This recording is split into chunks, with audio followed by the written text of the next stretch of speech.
नमस्कार, डेली 24 भारत देख रहे हैं आप। मैं हूं आपके साथ साहिल धुलिया। बुलेटिन की शुरुआत करते हैं। प्रधानमंत्री नरेंद्र मोदी आज अपना 75वां जन्मदिन मना रहे हैं। इस खास मौके पर उन्होंने देश दुनिया के बड़े नेताओं से बधाइयां ली। आपको बता दें कि देश और दुनिया के बड़े नेता आज प्रधानमंत्री नरेंद्र मोदी को बधाई दे रहे हैं। उत्तर प्रदेश के मुख्यमंत्री योगी आदित्यनाथ ने भी उन्हें एक खास अंदाज में बधाई दी है। सीएम योगी आदित्यनाथ ने सोशल मीडिया पर एक पोस्ट कर उनके उत्तम स्वास्थ्य और दीर्घायु होने की कामना की है। सीएम योगी ने पीएम मोदी के जन्मदिन के इस खास मौके पर सोशल मीडिया साइट एक्स पर एक दिल को छू लेने वाला पोस्ट भी किया। वहीं उत्तर प्रदेश के उप मुख्यमंत्री केशव प्रसाद मौर्य ने प्रधानमंत्री नरेंद्र मोदी के 75वें जन्म दिवस के अवसर पर कहा कि प्रधानमंत्री नरेंद्र मोदी देश और देशवासियों के लिए अपना सब कुछ समर्पित करके देश की प्रगति के लिए समर्पित हैं और आज उनका जन्मदिन है, जिसे सेवा पखवाड़ा के रूप में मनाया जा रहा है। तो रक्तदान और स्वच्छता के कार्यक्रम चल रहे हैं। उन्हें पूरे देश और दुनिया से शुभकामनाएं भी मिल रही हैं। बीजेपी ने पीएम मोदी के जन्मदिन से शुरू होने वाला सेवा पखवाड़ा घोषित किया, जो महात्मा गांधी और लाल बहादुर शास्त्री की जयंती तक चलता रहेगा।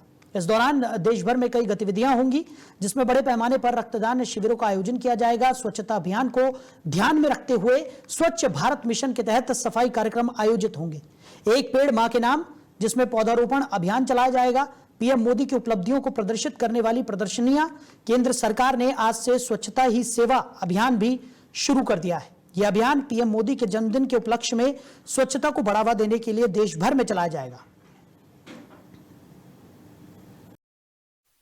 तो प्रधानमंत्री नरेंद्र मोदी का जन्म दिवस धूमधाम के साथ भारतीय जनता पार्टी अलग अलग जगहों पर मना रही है और लगातार देखने को मिल रहा है कि भारतीय जनता पार्टी की तरफ से कई कार्यक्रमों का आयोजन किया गया है और अलग अलग कार्यक्रम यहां पर प्रधानमंत्री नरेंद्र मोदी के जन्म दिवस के उपलक्ष्य में किए जा रहे हैं। ये तस्वीरें आपको दिखा रहे हैं। इसी पर ज्यादा जानकारी के लिए हमारी सहयोगी लता हमारे साथ जुड़ गई हैं। लता, प्रधानमंत्री नरेंद्र मोदी का जन्म दिवस धूमधाम के साथ पूरे देश भर में मनाया जा रहा है और अलग अलग कार्यक्रम आयोजित किए जा रहे हैं। क्या कुछ जानकारी निकलकर सामने आ रही है? किस तरीके के कार्यक्रमों का आयोजन हो रहा है?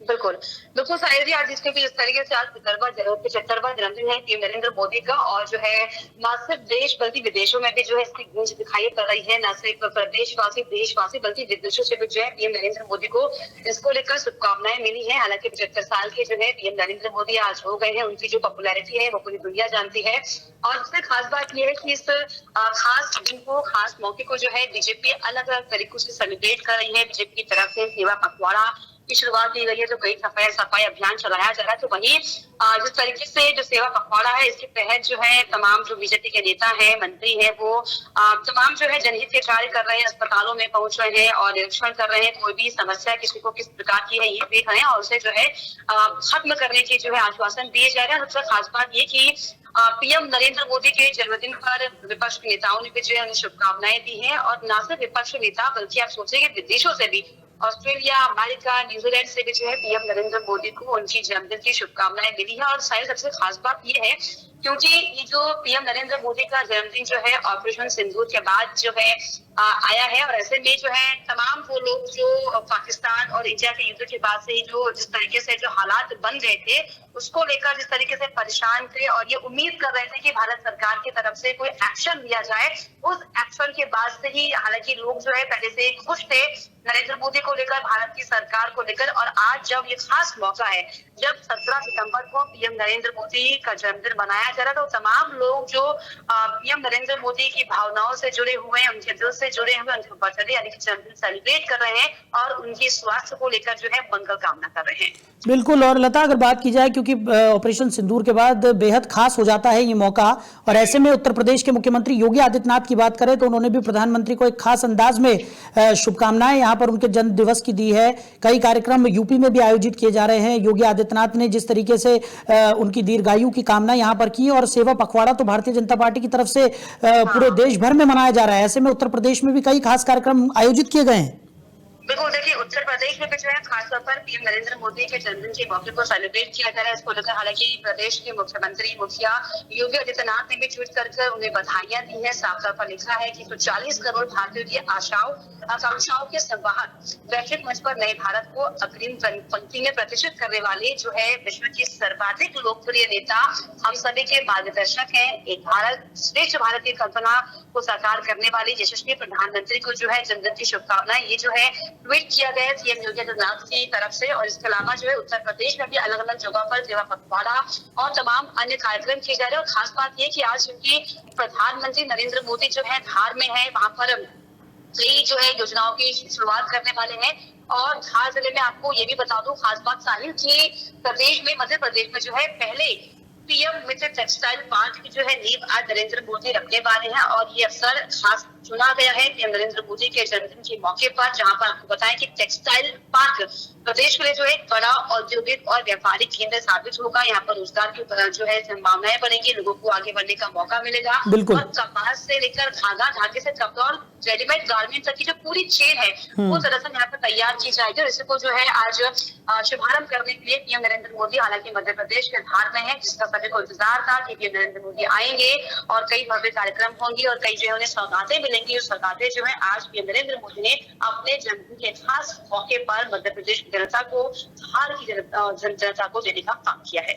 बिल्कुल। और लता, हम देख भी रहे हैं क्योंकि प्रधानमंत्री नरेंद्र मोदी हर साल जब अपने जन्म दिवस पर इस तरीके के कुछ खास योजनाओं की शुरुआत यहां पर करते हैं, जिससे कहीं ना कहीं देशवासियों को बहुत ज्यादा फायदा मिलता हुआ नजर आता है। आज भी ऐसा ही हमें देखने को मिलेगा। और भारतीय जनता पार्टी की बात करें तो एक उत्साह भारतीय जनता पार्टी में खास तौर पर देखने को मिल रहा है, क्योंकि जैसा कि आपने जिक्र भी किया था, ऑपरेशन सिंदूर के बाद प्रधानमंत्री नरेंद्र मोदी का यह जन्म दिवस बेहद खास हो जाता है। ऐसे में भारतीय जनता पार्टी जिस उत्साह के साथ पूरे देश भर में कई आयोजन यहां पर कर रही है और प्रधानमंत्री नरेंद्र मोदी को बहुत शुभकामनाएं यहां पर मिलती हुई भी दिखाई पड़ रही है। सुबह से ही हम देख रहे हैं कि तमाम जो नेता हैं वो प्रधानमंत्री नरेंद्र मोदी को शुभकामनाएं देते हुए नजर आ रहे हैं। उत्तर प्रदेश में खास तौर पर खास कार्यक्रमों का आयोजन किया गया है और आज पूरा दिन इसी तरह के कार्यक्रमों की तस्वीरें लगातार हमारे सामने आती रहेंगी। बिल्कुल साहिब, क्योंकि बीजेपी कार्यकर्ताओं में, नेताओं में ज्यादा उत्साह इसलिए क्योंकि अब हम देखते हैं जो पीएम नरेंद्र मोदी की जो लीडरशिप है उसकी किस तरीके से जो है वाहवाही होती है, न सिर्फ देश की दुनिया में बल्कि उनकी स्पष्ट विजन और ठोस जो एक्शन होते हैं, इस तरीके से डिसीजन मेकिंग करने के लिए जो है वो हमेशा तैयार रहती है। तो चाहे तमाम कोई भी एक्शन हम ले लें, चाहे जम्मू कश्मीर में जिस तरीके से आतंकी हमले लगातार होते रहे उसकी हम जिक्र कर लें, या फिर अभी जो हाल ही में ऑपरेशन सिंदूर हुआ, जिस तरीके से एकदम डिसीजन मेकिंग फॉर्मेट में जो है पीएम नरेंद्र मोदी चलते हैं, उससे जो है अक्सर जो है बीजेपी के नेता कार्यकर्ता प्रेरित होते हुए दिखाई पड़ते हैं और ये कोशिश करते हैं कि उनकी नीतियों पर, उनके निर्देश और नेतृत्व में जो है काम हो।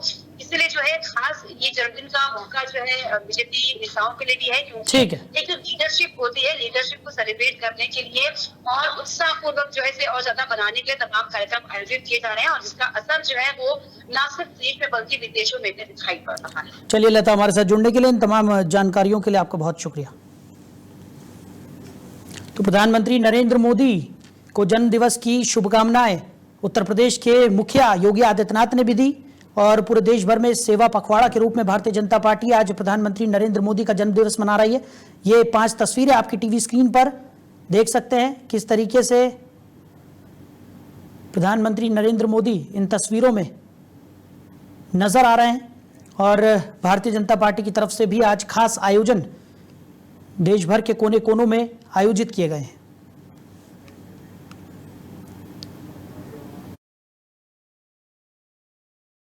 चलिए आगे बढ़ते हैं। नोएडा के सेक्टर 122 के पृथला डूब अंबेडकर कॉलोनी में देर रात एक सनसनीखेज घटना घटी, जब अज्ञात बदमाशों ने गाड़ियों पर ताबड़तोड़ गोलियां चला दी। तो गाड़ियों में सवार अज्ञात हमलावरों ने 10 से ज्यादा राउंड फायरिंग की, जिससे इलाके में दहशत फैल गई। हमलावरों ने सिर्फ गोलियां ही नहीं चलाई बल्कि गाड़ी पर तलवार और डंडों से भी हमला कर दिया और पास के ऑफिस में तोड़फोड़ की। घटना के बाद इलाके में खलबली मच गई और पुलिस को सूचित किया गया। सूचना मिलते ही पुलिस मौके पर पहुंची और मामले की जांच पड़ताल शुरू कर दी गई। पुलिस ने अब तक इस हमले के पीछे के कारणों का खुलासा नहीं किया है और अज्ञात हमलावरों की तलाश लगातार जारी है। फिलहाल इलाके में सुरक्षा को ध्यान में रखते हुए पुलिस ने अतिरिक्त चौकसी बढ़ा दी है। इस घटना से इलाके के लोग खासे परेशान हैं और डरे हुए भी हैं। तो मामला नोएडा के सेक्टर 113 थाना क्षेत्र का है और पुलिस ने कहा है कि मामले की गंभीरता से जांच की जा रही है। इसी खबर पर ज्यादा जानकारी के साथ हमारे सहयोगी अरबाज खान हमारे साथ जुड़ गए। अरबाज, क्या कुछ निकलकर सामने आ रहा है जिस तरीके से ताबड़तोड़ फायरिंग नोएडा में की गई है और पुलिस मामले की जांच पड़ताल में जुटी हुई है? को हाईटेक शहर कहा जाता है और देर रात जिस तरीके से ताबड़तोड़ गोलियां चली हैं, तो कहीं ना कहीं सवाल और निशान पुलिस पर खड़े होते हैं, क्योंकि वो नोएडा का वो फोर्स इलाका है जहाँ ताबड़तोड़ गोलियां चली है। ये मामला नोएडा के 130 परतला गांव का है, जहां गाड़ी सवार कुछ बदमाशों ने कई राउंड फायरिंग की है। आसपास के लोगों का कहना है कि कम से कम 10 बार राउंड फायरिंग की गई है, गोली चलती नजर आई है। वहाँ जो मौके पर लोग थे उनका साफ तौर पर कहना है कि जो लोग थे ये गुंडे बदमाश किस्म के लोग हैं जो दहशत फैलाने की मंशा से यहाँ गोली चलाकर गए हैं। साथ ही आप गाड़ी की तस्वीरें देखने से साफ तौर पर दिख रहा है कि इस तरीके से डंडे तलवारों से गाड़ियों को तोड़ा फोड़ा गया है। आसपास के लोगों का कहना है कि गाड़ियां तो तोड़ी गई हैं, साथ ही साथ जो आसपास के ऑफिस बने हुए हैं उनको भी तोड़ा फोड़ा गया है। जी अरबाज, वहीं अगर बात की जाए, क्योंकि पौष इलाका बताया जा रहा है और जिस तरीके से इस घटना को अंजाम दिया गया है, कोई साक्ष्य पुलिस को मिल पाया? क्योंकि पुलिस वहां पर मामले की तहकीकात में जुटी हुई थी, कोई सीसीटीवी फुटेज निकलकर सामने आई हो या फिर किसी तरह का कोई सुराग इन आरोपियों के खिलाफ पुलिस को मिला हो? देखिए, बिल्कुल घटने की जानकारी मिलने के बाद मौके पर पुलिस पहुंच तो गई थी, मामले में जांच पड़ताल में जुट भी गई, लेकिन हम बात करें तो पुलिस इस पूरे मामले पर कह रही है कि गोलियां नहीं चलाई गई हैं, लेकिन तस्वीरों से आप साफ देख सकते हैं कि ताबड़तोड़ गोलियां चलाई गई हैं। अब इंतजार है कि वो लोग कौन थे, किस मंशा से यहाँ आए थे, और उसकी पुलिस उनकी छानबीन कर रही है। कई टीमों का गठन किया गया है, हर बिंदु पर जांच कर रही है और जल्द से जल्द खुलासा होगा। और मैं आपको एक चीज और बता दूं, नोएडा जो पुलिस प्रशासन है वो लगातार ताबड़तोड़ खुद भी एनकाउंटर करता है, सबसे नंबर 1 भी आता है, ऑपरेशन लंगड़ा भी चलाता है, लेकिन कुछ किस्म के जो इस तरीके के बदमाश लोग हैं वो ऐसी हरकतें करते हैं, वो एक तरीके से चैलेंज करते हैं नोएडा पुलिस को और वो फायरिंग करके चले जाते हैं। जी बिल्कुल। और अरबाज, जिस तरीके की ये घटना घटित हुई है उससे साफ तौर पर जो आरोपी हैं उनकी मंशा यहाँ पर जाहिर हो रही है कि दहशत फैलाना उनका मकसद था, क्योंकि ताबड़तोड़ 10 राउंड फायरिंग कर वो फरार हो गए और बताया जा रहा है कि एक गाड़ी और कुछ ऑफिसर्स को यहाँ पर बहुत ज़्यादा नुकसान पहुंचा है।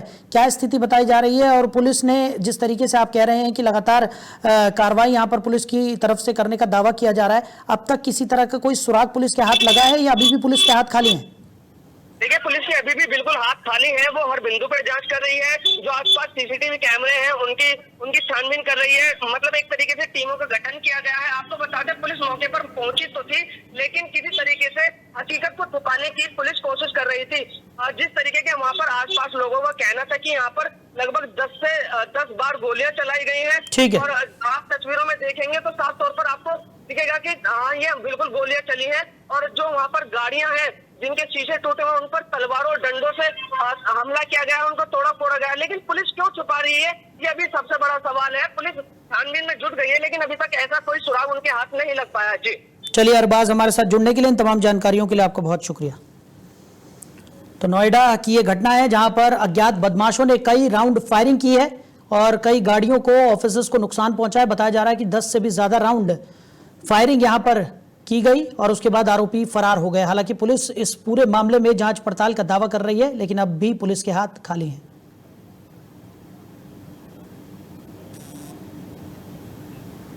जो है, मेरा नाम विकल यादव है। हम यहाँ पे कल बैठे हुए थे और हम जब ऑफिस से यहाँ से निकले हैं तो कुछ लोग आए यहाँ पर 2 गाड़ियों में। सीसीटीवी में सबका फुटेज है, गाड़ी नंबर नहीं आया है, पर उन लोगों ने क्या करा, यहाँ पे आके फायरिंग की, 8 से 10 राउंड फायरिंग, और तलवार लेके हमारे ऑफिस में नुकसान कराया और अड़ोस पड़ोस से डराया है। और नाम बता गया था अपना मनोज सदल्लापुरिया कौन सा गांव है, यहाँ पे गांव है एक, वो पहले भी कई घटनाएं कर चुका है, पुलिस मुठभेड़ भी हो चुकी है उसके साथ, गैंगस्टर है वो 1 नंबर का। और मुझे नहीं पता किस कारण से वो मेरे पीछे या मेरा नाम ले रहा है। यहाँ पे आके पूरा तोड़ फोड़ कर गया, लोगों को डरा गया है, 2 गाड़ियों में नुकसान करके चला गया है वो रात में यहाँ पे आके। आगे बढ़ते हैं। बलरामपुर के विकास खंड हरैया के नेवलगंज गांव में पिछले 5 दिनों से बिजली की आपूर्ति ठप है। गांव के ट्रांसफार्मर जलने के बावजूद बिजली विभाग ने अब तक किसी भी प्रकार की कार्रवाई नहीं की है, जिससे ग्रामीणों में आक्रोश फैल गया है। तो बीती रात नाराज ग्रामीणों ने जोरदार विरोध प्रदर्शन किया और विभाग के खिलाफ नारेबाजी भी की।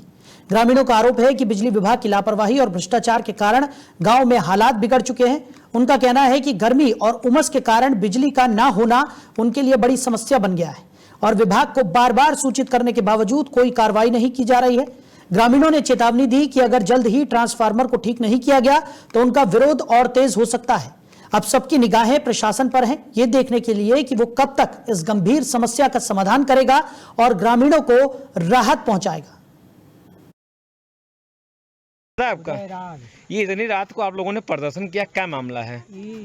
जंगल एरिया है, हाँ। जंगल दाढ़े घर है, गांव कुत्तर घर हमार पर है। अच्छा। और उसके बाद में यहाँ 5 दिन हो गया लाइट नहीं आया है। अच्छा, तो लाइट काहे नहीं आवत थी? लाइट जैसे कहा थे रुपया के रे चक्कन पड़ा है, यहाँ कोई सुनवाई नहीं हुआ थी। हाँ। तो अब हमरे रुपया हुआ तो हम लाइट काहे ले जौन है बिल जमा करे के यहाँ तो तार का उतार देते हैं, काट देते हैं, वका पहले ले लेते हैं, बिल जमा कर देते हैं आप? हाँ। और उसके बाद में यहाँ आज 5 दिन हो गया लाइट नहीं आए है। अब लड़के बच्चे सब वहाँ सड़के पड़े हैं। अब और जौन है रातों दिन यहाँ चोर पहले मारे डारत हैं। अब वका देखी जानवर आवत है जंगल सटा। तो का चाहत हो आप? हैं? का चाहत हो?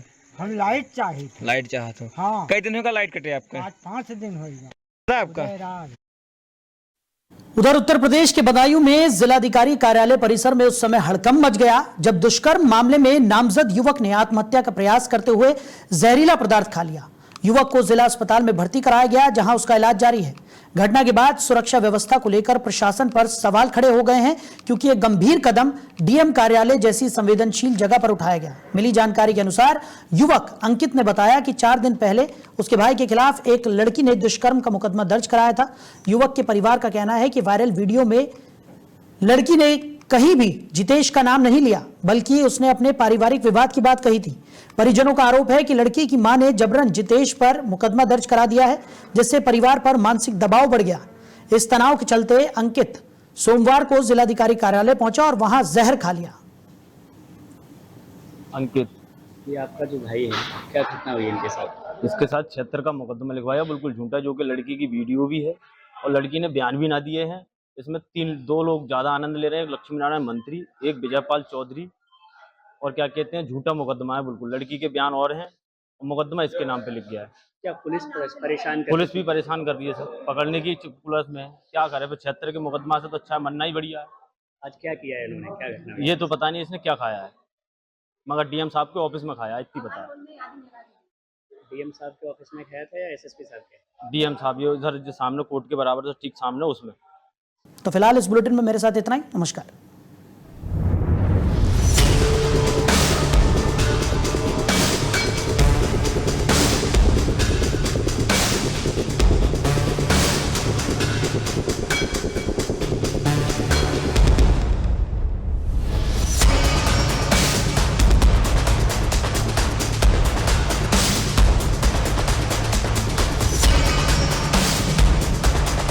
नमस्कार, मैं रमेश ठाकुर।